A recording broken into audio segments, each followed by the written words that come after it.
So you're talking about objectivism, and you talk about objectivism being self-interest. So if objectivists ran this country, we'd have people starving in the streets. We'd have people dying from lack of health care. I mean, quite the contrary. Well, but how can that be? Well, because what produces health care, what produces food, what produces the goods that human beings require in order to live and to thrive is freedom, is individual people pursuing their own self-interest. Steve Jobs did not build the iPhone for me or for you. He built it out of his own self-interest to make money and to create a beautiful product in his own image. Thomas Edison did not create the light bulb for me. He did it out of his passion for science and technology.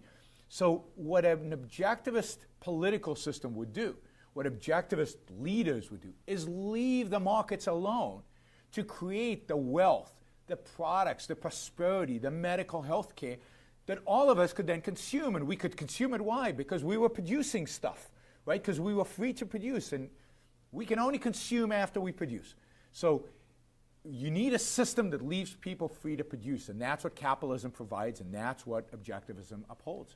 But if you had objectivists and libertarians running our society, how would a safety net be in place for those people who need it? Well, there wouldn't be a safety net. The safety net would have to be a voluntary safety net that, you know, think of the 19th century America. There was no real safety net provided by the government, yet people didn't starve in the streets. First of all, there was plenty of work, right? Anybody who could work could find a job because capitalism creates more jobs than people.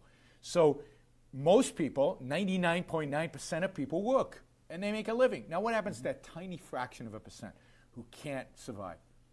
That's the role of charity. And the 19th century had plenty of charity, private charity. Yeah, but charity isn't self-interest. Sure, charity is altruism. No, it isn't. It depends. So charity can be altruism. It depends why you do it.